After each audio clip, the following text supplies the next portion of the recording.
ప్రియమైన భగవద్భక్తులకు నమస్కారం. మహాభారతం ఆది పర్వంలో మనం ఇంతవరకు పాండవులు వారణావతం నుండి బయలుదేరి ఒక కీకారణ్యంలో ఒక చెట్టు కింద అలసటతో విశ్రమించడం వరకు తెలుసుకున్నాం. మనం ఇప్పుడు అక్కడ వారికి హిడింబుడు అనే రాక్షసుడు తారసపడడం, అతనితో భీమునికి జరిగిన యుద్ధం గురించి తెలుసుకుంటాం. ధర్మాత్మునికి ఆత్మరక్షణ కన్నా ముఖ్యమైనది ఏది? ధర్మాత్మునికి నిజమైన ఆపద ఏది అనే ప్రశ్నలకు సమాధానం ధర్మరాజు ద్వారా ఈ భాగంలో తెలుసుకోబోతున్నాం.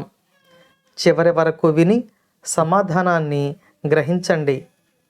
ఇక కథాగమనానికి వస్తే, అడవి మధ్య పాండవులు ఉండే ప్రదేశానికి దగ్గరగా మద్ది చెట్ల నడుమ హిడింబుడు అనే రాక్షసుడు ఒకడు వాళ్లను చూచి తన శరీరాన్ని పెంచి, రుచి లేని అడవి జంతువుల మాంసం తిని రోత పుట్టిన నాకు చాలా కాలం తర్వాత మానవ మాంసం రుచి చూచే అవకాశం కలిగింది అని తన చెల్లెలైన హిడింబను పిలిచి ఇట్లా అన్నాడు. ఇక్కడికి ఈ విధంగా ఎవరైనా వస్తారా? ఒకవేళ వస్తే సంతోషంగా నిర్భయంగా ఇట్లా నిద్రిస్తారా? కుందేలు వంటింట్లోకి వచ్చింది. వెంటనే వాళ్ళని చంపి మిక్కిలి రుచిగల మానవ మాంసఖండాలు చక్కగా నాకు వండిపెట్టు అని కోరాడు. హిడింబుని ఆజ్ఞ మేరకు హిడింబ మిక్కిలి త్వరగా వెళ్ళి వారిని సమీపించడానికి ముందు ఒక చెట్టు చాటున కొంతసేపు నిలబడింది. సింహం వంటి సన్నని నడుముతో కూడిన శరీరం, మన్మధుని వంటి అందం, వజ్రాయుధం వంటి దృఢమైన శరీరం కల భీమసేనుడిని చూచి మోహించి మానవకాంత రూపంతో భీమసేనుని దగ్గరకు వచ్చింది. హిడింబ తన అన్న ఆజ్ఞను మరిచిపోయి భీముడిని కలుసుకున్నది. భీముడు, నీవు ఎక్కడి దానవు? ఇంత రాత్రి వేళ ఇక్కడికి ఎందుకు వచ్చావు? దూరంగా పో అని పలికాడు. అప్పుడు హిడింబ భీమునితో, నేను హిడింబుడు అనే రాక్షసుడికి చెల్లిని. నేను నిన్ను చూచి మన్మథ బాధకు గురి అయ్యాను. నీవు నాకు భర్త అయితే మా అన్న నిన్ను తనవాడిగా స్వీకరించి కీడు చేయకుండా నిన్ను కాపాడతాడు. ఈ జన్మలో నీవే నాకు భర్తవు అని పలికింది. ఇక్కడ హిడింబ గురించి మనం కొన్ని విషయాలు తెలుసుకోవాలి. హిడింబ జన్మచే రాక్షస వనిత, కానీ ఉత్తమ మానవ లక్షణాలతో కూడుకున్న మహాపతివ్రత. హాస్యానికైనా అబద్ధం పలకదు. ఆమె భీముడిని చూచి ప్రేమించింది. అయినా ఆమె భీముడిని కామంతో చంచల దృష్టితో చూడలేదు. అతడే ఆమెకు జన్మంతా భర్తగా ఉండాలని భావించింది. ఆమె ఉత్తమ ఇల్లాలు. పాండవులకు ప్రథమ సంతతిని ప్రసాదించబోయే గొప్ప వ్యక్తిగా ఆమె ప్రకాశించింది. తన అన్న గురించి హిడింబ భీమినితో ఇలా పలుకుతోంది. హిడింబుడు బలవంతుడు, దేవేంద్రుడిని కూడా లెక్క పెట్టడు. అతని దెబ్బకు భయపడిన వాళ్ళు లేరు. మీకు ముందుగా తెలియదు. తెలిసి ఉంటే ఈ విధంగా తమ ఇంటిలో ఉన్నట్లు అతడిని లెక్క చేయకుండా ఎట్లా పడుకుంటారా? మీరు పెద్ద పొరపాటు చేశారు. ఇది హిడింబాసురుడి అడవి. దీంట్లో ప్రవేశించేవారు బయటికి పోవడం చాలా కష్టం. ఇప్పుడే హిడింబుడు రాబోతున్నాడు. తక్కిన వాళ్ళ సంగతి మనకెందుకు? నీవు నాకు భర్తవై ప్రాణాలు రక్షించుకొని నా వలన కోరిన సుఖాలు అనుభవించు. నేను కోరిన చోటికి పోగలదాన్ని. నీకు ఇష్టమైన చోటికి నిన్ను తీసుకొని పోతాను అని హిడింబ పలికింది. హిడింబకు సమాధానంగా భీముడు ఎట్లా పలుకుతున్నాడు. అమాయకురాలా, ఎంతటి నీచ పురుషుడైనా తన పురుష లక్షణం పోగొట్టుకొని తల్లిని తోబుట్టువులను వదిలి మోహంలో పడి చంచలమైన స్త్రీ సుఖాన్ని పొందుతాడా అని భీముడు పలుకగా, హిడింబ, వీళ్ళందరినీ రక్షించడం నీ కోరిక అయితే నరమాంస భక్షకుడైన ఆ రాక్షసుడు రాకముందే వీళ్లను మేల్కొలుపు. వీరందరినీ నేను ఇక్కడ నుండి వేరే చోటుకి తీసుకెళ్ళి రక్షిస్తాను అని పలికింది. అందుకు బదులుగా భీముడు, పద్మాల వంటి కన్నులు కలదానా, ఒక రాక్షసుడు వస్తున్నాడని సుఖంగా నిద్రిస్తున్న వీళ్లను నిద్ర చెడిపోయేటట్లు మేల్కొలపలేను. నా బలాన్ని గురించి విను.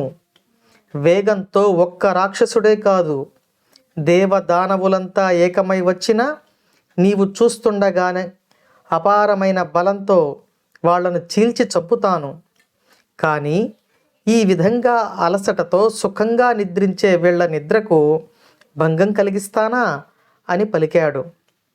ఎక్కువగా మాట్లాడక ఆ రాక్షసుడిని ఇక్కడికి పంపు అని భీమసేనుడు పలుకుతూ ఉండగానే అక్కడికి నల్లని మబ్బు వంటి పెద్ద దేహంతో, మేఘంలోని మెరుపు తీగల వంటి కూరలతో, గట్టిగా పండ్లు కొరుకుతూ యముడు వంటి రాక్షసుడు వచ్చి తన చెల్లెను చూసి, నీవు నీచమైన మానవులతో కలిసి నా ఆజ్ఞను త్రోసిపుచ్చటం తగునా అని గద్దించి పలుకగా ఆమె భయపడి భీముని చాటుకు చేరింది. గరుత్మంతుని వంటి పరాక్రమం గల భీముడు ఆ హిడింబతో, మీ అన్నను నన్ను చూడు, భయపడకు అని పలికి హిడింబాసురునితో, రాక్షస, నీవు చంపదగిన వాడివి. నీ బలగర్వం నశించేటట్లు నిన్ను చంపి ఈ అడవిని భయం లేని దానిగా చేస్తాను అని పలికాడు.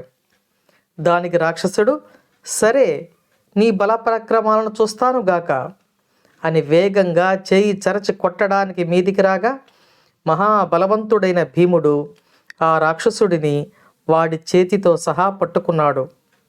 సుఖనిద్రలో ఉండే తన తల్లి సోదరులకు తమ కాళ్ళు చేతుల దెబ్బల ధ్వని ఆటంకం కలిగిస్తుందని మనసులో బాధపడి ఆ రాక్షసుడిని సింహం చిన్న జంతువును వదలక గట్టిగా ఈడ్చేటట్లు ఆ ప్రదేశానికి కొద్ది దూరానికి మిక్కిలి వేగంగా ఈడ్చుకు వెళ్ళాడు.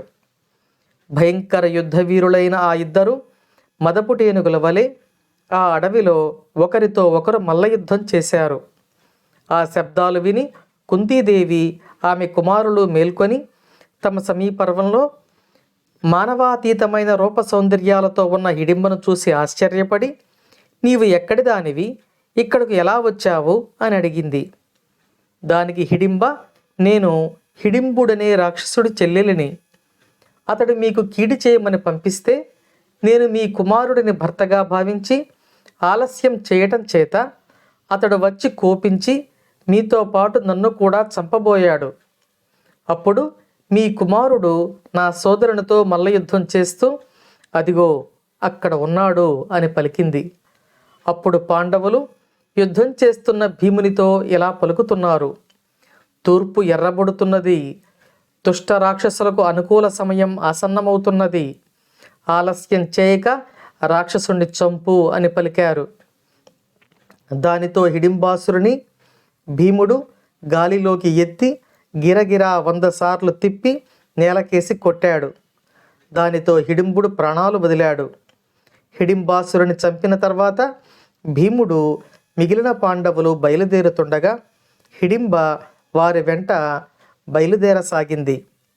నీవు మాతో రావద్దు అని భీముడు పలికాడు. అప్పుడు ధర్మరాజు భీమునితో ఇట్లా అన్నాడు, చంపదగిన వాడిని చంపావు, అది ధర్మమే.